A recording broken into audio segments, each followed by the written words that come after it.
Assalamualaikum. Oh iya, waalaikumsalam. Oh iya, Sarah masuk. Permisi ya Pak ya. Iya, silakan duduk di sini ya, Mbak.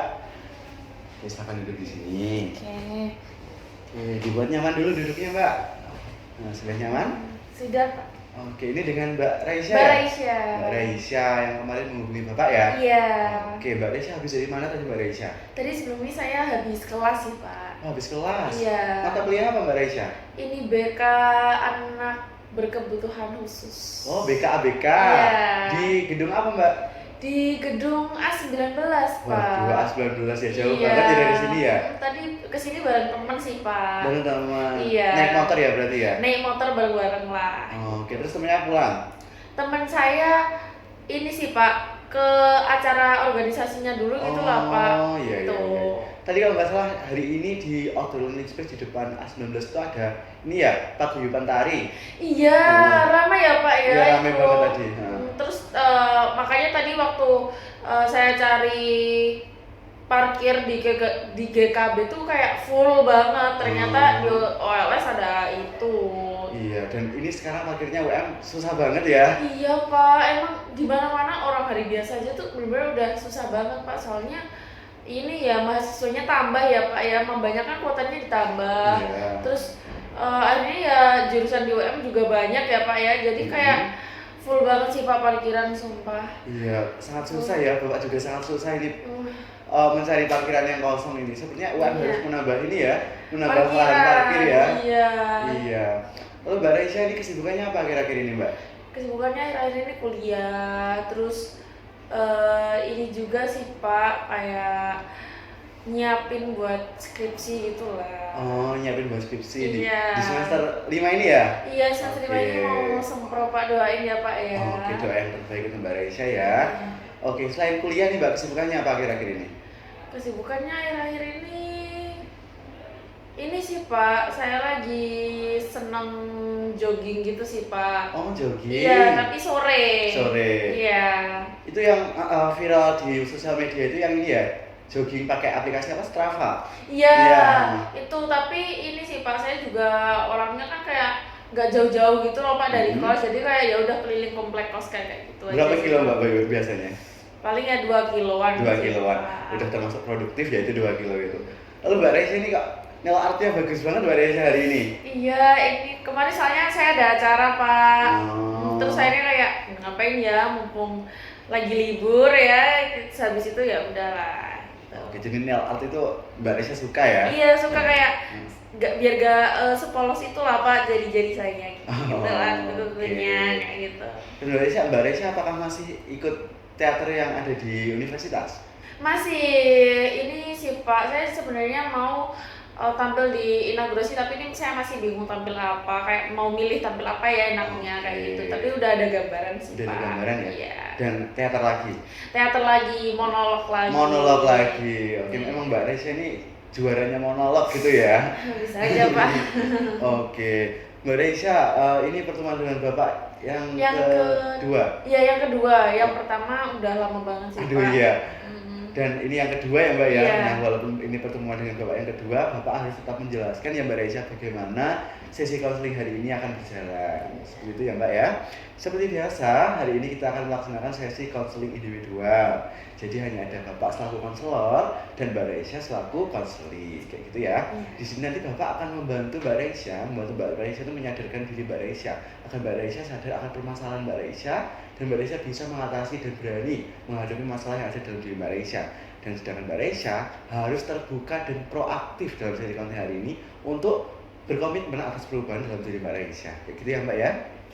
Oke, lalu Mbak kita akan sepakati soal waktu. Apabila sesi konseling hari ini kita laksanakan selama kurang lebih 30 menit, gimana Mbak? Cukup sih Pak. Cukup boleh, ya? boleh. Oke, 30 menit aman ya? Aman. Aman. Kita laksanakan selama 30 menit. Lalu yang terakhir Mbak, yang penting sekali, nanti Mbak Raisya tidak perlu takut untuk menceritakan segala hal, mengungkapkan segala hal yang ada dalam pikiran, perasaan, apapun ungkapkan saja Mbak, tanpa perlu takut untuk dihakimi, tanpa perlu takut untuk itu kesebar luas, karena Bapak menjunjung tinggi kerahasiaan dari sesi konseling hari ini. Oke Pak. Kayak gitu ya? Iya. Oke, bisa dipahami Mbak? Bisa. Oke, mungkin ada beberapa hal lagi yang perlu kita sepakati. Cukup sih Pak. Cukup ya? Oke, kalau sudah cukup Mbak Resya sudah siap untuk mengikuti sesi konseling? Sudah siap. Oke, jika sudah siap silakan Mbak Resya, apa yang mau disampaikan ke Bapak? Oke, mungkin ini ya, Bapak izin untuk mencatat beberapa hal yang mungkin ini Bapak bisa catat terkait apa yang disampaikan Mbak Resya, boleh? Boleh. Oke, silakan Mbak. Jadi tuh kan ini kan saya lagi disibukin sama kuliah juga ya Pak ya. Tapi tuh Oke. kayak akhir-akhir ini saya tuh keganggu banget sama hal ini. Sebenarnya nggak akhir-akhir ini juga ya Pak ya, udah lama. Cuma kayak gongnya tuh kayak saya tuh kayak udah capek gitu loh Pak mikirin ini. Jadi kayak ini sih Pak, saya tuh sering ngerasa kayak gelisah gitu loh Pak. Terus kayak sering ngerasa minder, terus ngerasa gak pede karena saya lihat tuh kayak teman-teman saya di sosial media tuh mereka kayak sempurna banget gitu loh Pak hidupnya, sedangkan saya tuh kayak stuck di gini-gini aja. Dan mereka tuh bener-bener kayak yang di Instagram tuh mereka liburan di luar negeri, terus habis itu mereka kayak ada summer course gitu. Oke. Terus habis itu bareng keluarganya liburan, terus kayak gitu. Itu tuh kayak kehidupan mereka kayak di Instagram itu tuh bener-bener yang impian banget loh Pak. Tapi kayak sedangkan saya tuh kayak bingung mau ngabadikan apa kayak gitu Pak. Dan akhirnya saya tuh kayak merasa tertekan gitu loh Pak, berada di sekitar saya kayak gitu. Terus kayak saya tuh kayak sampai mikir apa aku tuh harus sampai mengikuti kayak gini gitu loh Pak, kayak mereka yang liburan ke luar negeri kayak gitu kan, itu kan sebenarnya butuh budget yang mahal ya Pak ya. Terus kayak mereka tuh bener-bener di sosial media, di Instagram, di TikTok, di Twitter tuh bener-bener yang kayak impian banget Pak. Dan saya lihat Instagram saya tuh kayak saya tuh jadi tertekan gitu loh Pak. Jadi saya tuh juga pada akhirnya ya menampilkan apa yang emang kelihatan sempurna di Instagram saya, di sosmed saya Pak, biar seenggaknya mereka tahu kalau kehidupan saya itu juga sempurna. Tapi tuh kayak saya tuh lama-lama kayak ngerasa capek gitu loh Pak. Saya juga pada akhirnya takut mau nge-upload sesuatu gitu, kayak was-was ini nanti mereka nilainya gimana ya, kayak gitu Pak. Saya tuh takut soalnya kan kalau sosmed kan dia bisa di SS, bisa disebarin kayak gitu ya Pak. Jadi kalau lihat ini bajunya kayak udah keluaran yang udah lama nggak sih, ini nggak ada mereknya nggak sih, kayak gitu, kayak takut gitu loh Pak. Oke Mbak Resya, baik. Bapak memahami ya bagaimana perasaan dan pengalaman Mbak Resya itu mempengaruhi diri Mbak Resya.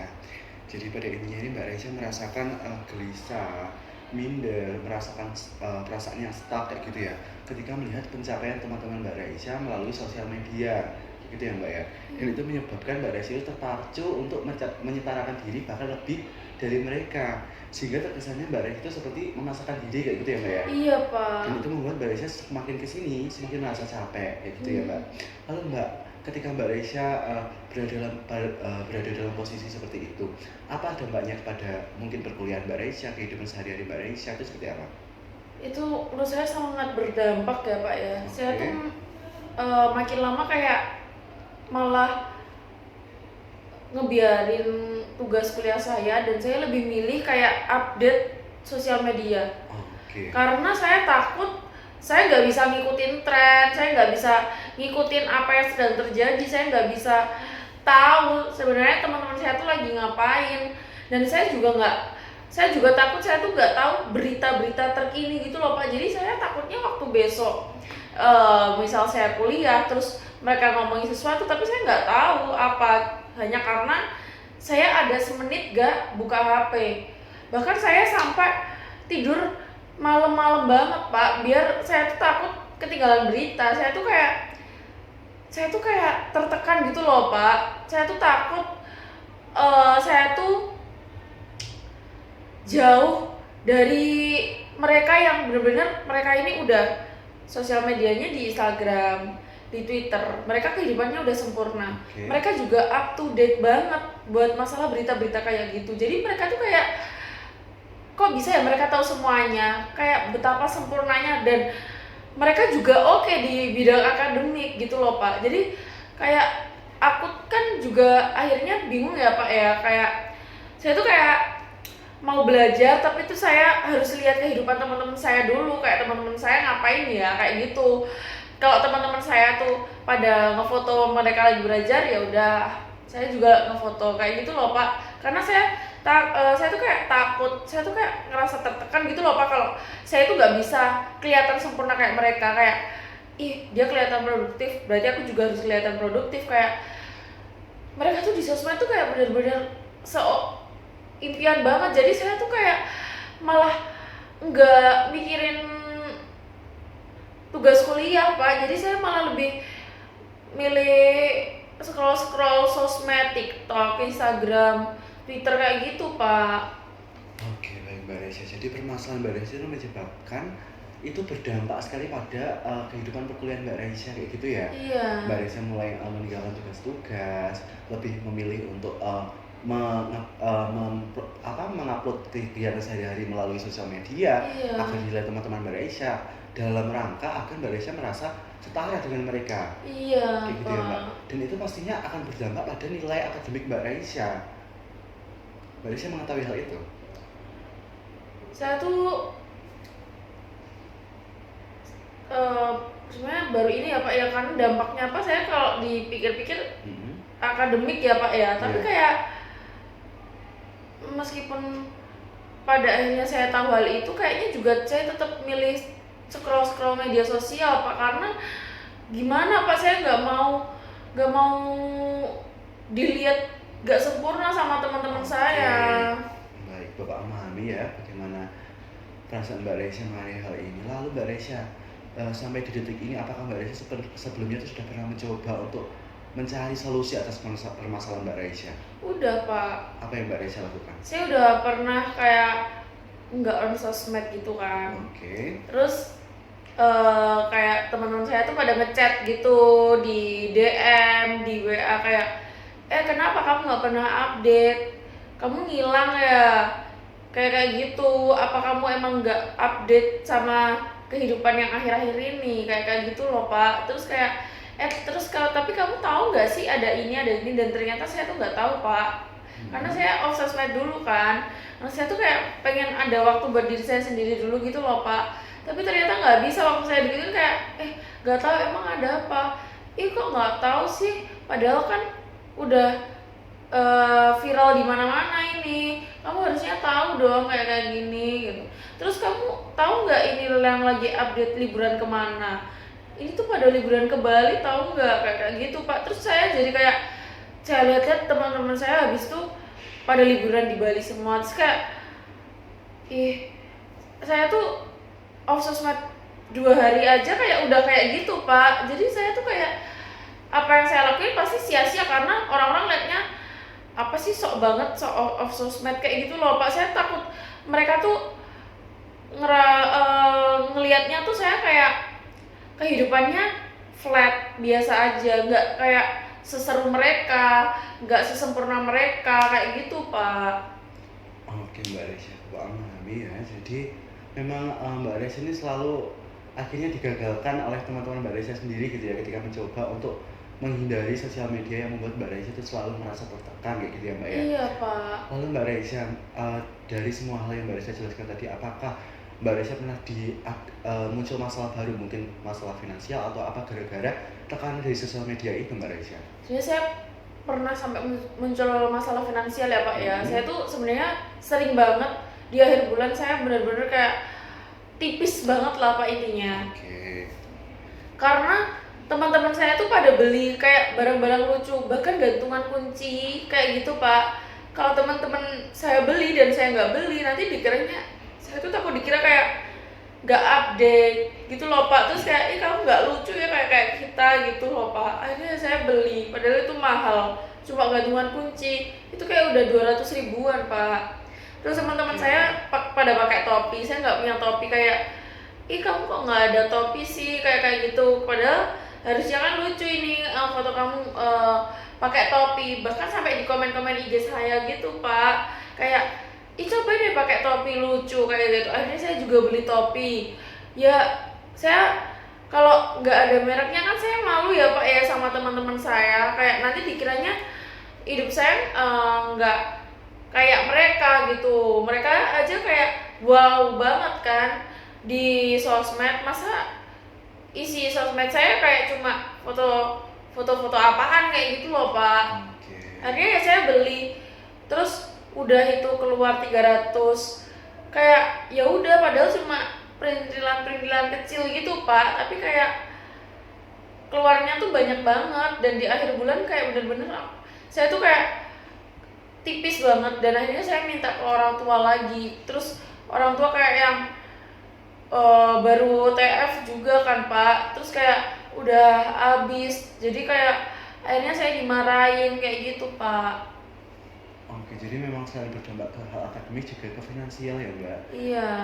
Lalu masalah Mbak Resya ini apakah satu-satunya sumber jadi dari permasalahan Mbak Resya adalah dari sosial media? Iya Pak, kalau menurut saya sih dari sosial media tuh paling ini ya Pak, berpengaruh ya Pak dalam kehidupan saya, karena saya tuh bener-bener kayak yang 24/7 saya tuh pegang HP Pak. Oke. 24/7 saya tuh pegang HP, jadi kayak saya nggak bisa Pak lepas dari sosial media. Jadi saya apapun yang ada di sosial media itu saya jadikan patokan, saya jadikan bahan pikiran, saya jadikan bahan overthinking, pokoknya semuanya tuh dari sosial media itu Pak. Oke, jadi memang waktu yang Mbak Resya habiskan dengan melihat sosial media itu menyebabkan tekanan dalam diri Mbak Resya itu semakin ada gitu ya, dari sosial media yang Mbak Resya lihat, mungkin dari feed Instagramnya teman-teman Mbak Resya, konten TikToknya teman-teman Mbak Resya, dan lain sebagainya, kayak gitu ya Mbak? Iya Pak. Dan itu berakhir Mbak Resya membandingkan diri Mbak Resya dengan mereka, pencapaian mereka, dan membuat Mbak Resya itu terkesan memaksakan diri untuk setara bahkan lebih dengan mereka. Benar Mbak? Bener Pak. Dan itu apakah pernah sampai di batas Mbak Resya itu seperti sangat memaksakan sampai di luar kemampuannya Mbak Resya? Pernah Pak. Jadi teman-teman saya tuh katanya kayak, padahal kan kayak tren gitu kan Pak, couple baju satu circle gitu di sosmed, di TikTok kayak gitu. Nah akhirnya teman-teman saya juga ngajak lah Pak buat ngechat lah kita di grup, ayo kita samaan baju yuk. Ternyata itu udah akhir bulan dan udah tipis banget. Saya mau nolak juga dikiranya hidup saya balik lagi ya Pak ya, nggak kayak mereka kayak gitulah Pak. Akhirnya saya minta lah ke orang tua saya, dan ternyata orang tua saya tuh kayak emang juga lagi tipis banget saat itu. Akhirnya saya tuh kayak sampai diem-diem tuh saya ambil tabungan gitu loh Pak. Ambil dari tabungan saya gara-gara biar bisa koplan baju berlima itu. Oke, jadi memang banyak hal yang Mbak Resya paksakan bahkan di luar kemampuan Mbak Resya ya, untuk bisa mengikuti standar yang ada di sosial media gitu ya Mbak Resya ya? Iya Pak. Oke Mbak Resya, Bapak memahami dengan baik apa yang terjadi dalam diri Mbak Resya. Bapak yakin ini semua pasti sangat berat dalam diri Mbak Resya, dan Bapak yakin juga Mbak Resya bisa mengatasi ini dengan baik ya Mbak Resya. Oke, di sini nanti Bapak punya suatu teknik Mbak Resya. Kita mungkin akan sedikit bermain ya di sini. Jadi nanti kita akan bermain yang namanya adalah kursi kosong, begitu ya Mbak? Kursi kosong di mana nanti, bentar. Oke, ini nanti ini ada dua kursi ya Mbak. Anggap saja ini ada dua kursi. Ini adalah kursi A, yang ini, dan ini adalah kursi B. Nah, permainan kursi kosong ini nanti Mbak Resya silahkan untuk memerankan diri Mbak Resya dalam dua sisi yang berbeda, kayak gitu ya. Kursi A, Mbak Resya silahkan untuk memerankan diri Mbak Resya yang menuntut, yang mengharuskan, yang agresif, yang aktif dalam diri Mbak Resya, yang menuntut dalam diri Mbak Resya. Perankan di kursi yang A. Lalu yang di kursi yang B, Mbak Resya perankan diri Mbak Resya itu yang pasif, lemah, tak berdaya, kayak gitu. Jadi Mbak Resya memerankan diri Mbak Resya yang seperti itu di kursi yang B. Nah, nanti silakan berpindah tempat sesuai sisi yang Mbak Resya perankan. Silakan berdialog dengan diri Mbak Resya sendiri tentang permasalahan Mbak Resya. Kayak gitu ya Mbak? Oke, bisa ada yang perlu ditanyakan? Mau ini konfirmasi aja, yang A tuh yang menuntut dan yang B tuh yang sisi saya yang lemah ya Pak ya? Oke, begitu Mbak Resya. Bisa dipahami? Bisa. Oke, mungkin nanti Bapak sambil mencatat ya, sambil Mbak Resya melakukan teknik kursi kosong ini. Oke, mungkin bisa dimulai atau belum? Bisa. Sudah bisa dimulai ya? Oke, silahkan langsung dimulai sesi Mbak Raisya.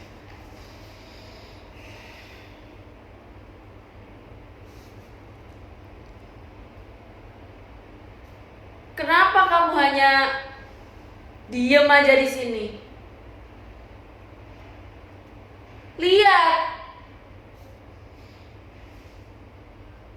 teman-teman kamu di luar sana hidupnya udah pada sempurna, mewah, asik, impian semua orang. Sedangkan kamu hanya duduk diam di sini, tidak melakukan apa-apa.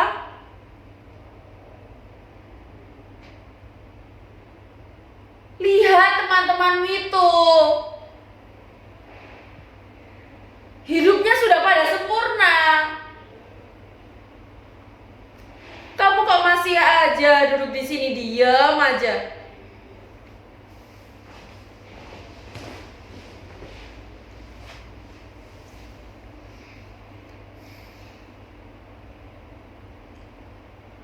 Saya lelah.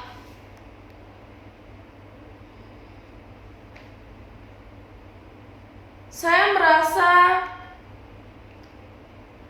saya hanya berpura-pura. Saya juga lelah menunjukkan sisi sempurna saya. Saya juga memiliki kelemahan. Tapi kenapa yang harus saya tunjukkan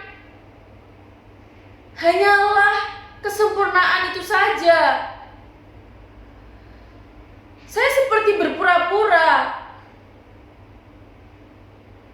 Saya seperti memakai topeng. Ini bukan diri saya.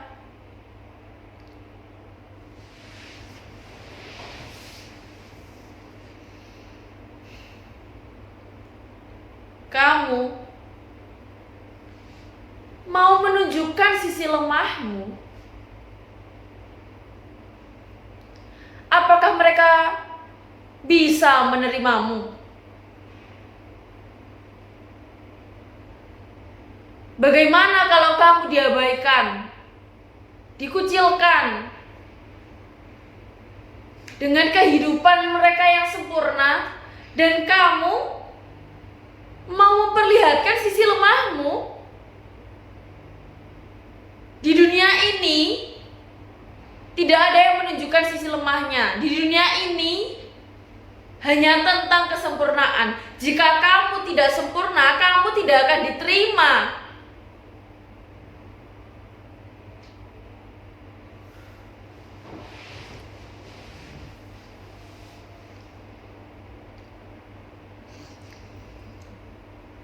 Tapi saya lelah.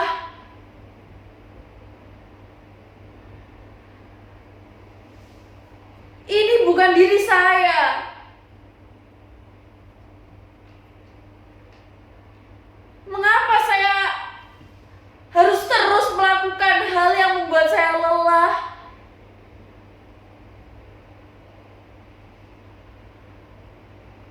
Memang ada yang sempurna di dunia ini. Itu semua melelahkan. Terus berpura-pura seperti orang lain. Menuntut diriku sendiri menjadi orang lain. Menuntut diriku sendiri menjadi sempurna. Itu melelahkan.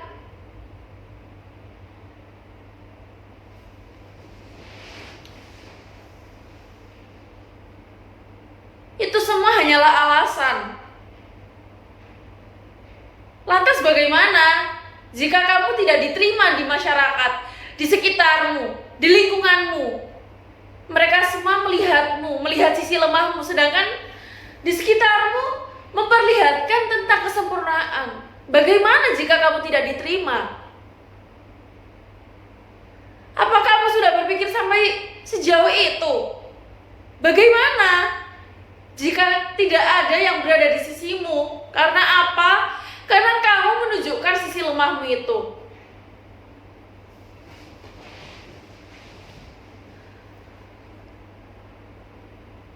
Hidupku seharusnya bukan hanya tentang kesempurnaan. Aku hanya ingin menunjukkan aku apa adanya. Aku hanya ingin menjadi diriku sendiri. Jika memang mereka tidak mau menerimaku, mereka mengabaikanku, berarti memang bukan mereka yang seharusnya ada di sisiku. Berarti memang bukan mereka yang seharusnya ada di sekitarku. Berarti memang bukan mereka. Aku hanya ingin menjadi diriku sendiri.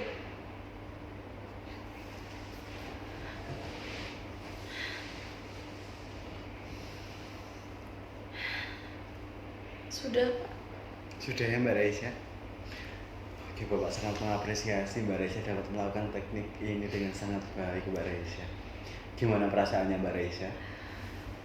Cukup lega ya Pak ya. Terus kayak saya ternyata nggak expect gitu loh Pak, ada sisi yang bertentangan dalam diri saya, kayak ada yang menuntut dan ada yang lemah.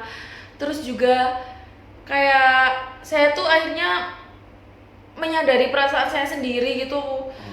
Terus juga ini sih Pak, kayak baru ini saya tuh menyuarakan isi hati saya yang sebelumnya tuh sebenarnya hanya kayak bertentangan di dalam hati saya yang hanya saya batin saja. Dan hari ini saya luapkan, ternyata terasa lebih lega gitu Pak. Lega ya Mbak Raisya pada intinya ya. Oke, di sini tadi Bapak melihat banyak sekali yang Mbak Raisya ungkapkan ya dalam teknik kursi kosong tadi. Di sisi Mbak Raisya yang menuntut itu banyak sekali menuntut kesempurnaan dalam diri Mbak Raisya. Banyak sekali memaksakan untuk mengikuti standar orang-orang yang ada dalam lingkungan Mbak Raisya, lingkungan sosial media, lingkungan perkuliahan Mbak Raisya. Lalu juga bahkan mengancam kalau misalkan Mbak Raisya tidak mengikuti standar mereka, Mbak Raisya tidak akan diterima di lingkungan mereka kayak gitu. Lalu di sisi underdog Mbak Raisya itu atau sisi yang pasif, sisi yang lemah tak berdaya itu mengatakan bahwa Mbak Raisya itu lelah sebenarnya. Mbak Raisya itu lelah berpura-pura, lelah karena ini merasa itu bukan diri Mbak Raisya yang sebenarnya kayak gitu ya. Lelah hanya selalu menunjukkan kesempurnaan, kelebihan-kelebihan dan sampai mengabaikan kelemahan-kelemahan dan dimana Mbak Raisya sadar kalau Mbak Raisya sebenarnya punya kelemahan juga kayak gitu ya Mbak ya. Dan sampai di Mbak Raisya itu mengatakan kalau Mbak Raisya merasa memakai topeng karena selalu berpura-pura kayak gitu ya Mbak. Dan di akhir Mbak Raisya menutupnya dengan Mbak Raisya ingin menjadi dirinya sendiri, dan kalau misalkan mereka tidak menerimaku hanya karena tidak bisa mengikuti standar mereka, berarti mereka bukan orangnya kayak gitu. Oke. Apa yang Mbak Raisya rasakan? Apa yang Mbak Raisya berubah dalam diri Mbak Raisya? Apa yang Mbak Raisya sadari setelah teknik kursi kosongan ini? Ternyata dari teknik ini ya Pak, padahal tadi hanya berapa menit tapi saya kayak langsung pikiran saya itu terbuka gitu Pak. Yang sebelumnya tuh kayak enggak, kamu tuh harus kayak mereka, harus sempurna kayak mereka kayak gitu. Ternyata enggak juga gitu Pak. Kayak ternyata setelah menyuarakan isi hati saya itu kayak ternyata lebih enak jadi diri sendiri. Dan jika memang mereka tidak mau menerima saya, tidak mau menerima sisi lemah yang saya tunjukkan bahkan di sosial media saya, berarti memang bukan mereka orangnya kayak gitu Pak, yang harusnya ada di sisi saya gitu. Jadi saya kayak sadar gitu Pak. Oke, Mbak Raisya sadar ya tentang hal itu ya? Iya. Lalu sekarang bagaimana pandangan Mbak Raisya mengenai sosial media yang ada dalam kehidupan Mbak Raisya? Sekarang pandangan saya kayak sosial media itu sosial media punya saya. Itu hidup saya. Berarti terserah saya mau ngapain, harusnya itu terserah saya. Asalkan itu adalah diri saya sendiri, diri saya yang sebenarnya, bukan kayak saya yang berpura untuk jadi orang lain kayak gitu Pak. Mbak Resia sadar ya akan hal itu ya. Jadi Mbak Resia mulai memandang kalau sosial media itu bukan tempat untuk saling membandingkan diri kayak gitu ya Mbak, tapi Iya, tempat untuk mengekspresikan diri tentang iya, apa yang terjadi dalam dirinya sendiri kayak gitu, iya, bukan untuk mengikuti standar orang lain kayak gitu ya Mbak. iya Pak. Lalu apa pandangan Mbak Resia tentang pencapaian orang lain di sosial media sekarang? Sekarang saya lihatnya pencapaian orang lain itu menurut saya daripada saya untuk membanding-bandingkan diri saya itu untuk motivasi saya sih Pak, buat saya tuh bisa lebih upgrade, lebih maju untuk bisa menggapai kayak gitu, berarti saya harus bisa lebih berusaha kayak gitu sih Pak. Oke, Mbak Resia mengubah cara pandang Mbak Resia yang sebelumnya menganggap pencapaian orang lain di sosial media itu sebagai alat atau media untuk membandingkan diri, menjadi itu alat motivasi untuk Mbak Resia selalu mengupgrade diri. Dan Iya. manusia itu punya pencapaiannya masing-masing ya Mbak ya? Iya. Oke Mbak Resia. Oke, dari awal sampai akhir sesi konseling ini nanti silakan Mbak Resia ungkapkan kepada Bapak, sampaikan kepada Bapak masalah Mbak Resia tadi apa, lalu setelah teknik konseling itu tadi apa yang terjadi dalam diri Mbak Resia, perubahan apa yang terjadi, lalu rencana Mbak Resia setelah ini tuh mau gimana kayak gitu, silakan disampaikan ke Bapak. Jadi ini kayak merangkum gitu Iya ya kayak Pak, merangkum ya. gitu ceritanya. Jadi saya tuh masalahnya tadi saya tuh kayak tertekan gitu Pak Oke. dengan kehidupan teman-teman saya, orang di sekitar saya di media sosial. Oke. Jadi saya kayak berusaha untuk membandingkan diri saya dengan mereka, menuntut diri saya untuk jadi mereka, untuk setara dengan mereka, dengan menunjukkan kesempurnaan-kesempurnaan di sosmed saya kayak Oke. gitu. Terus akhirnya saya pakai teknik Kursi kursi kosong. kosong. Nah, itu saya ternyata sadar bahwa saya ini lelah gitu Pak. Saya ingin berhenti untuk berpura-pura dan saya lebih nyaman untuk menjadi diri saya sendiri. Dan jika memang mereka tidak mau menerima saya, tidak mau menerima kekurangan saya, ya sudah, berarti memang bukan mereka orangnya. Terus rencana saya setelah ini yaitu saya tidak akan banding-bandingkan diri saya akan lebih fokus pada diri saya sendiri.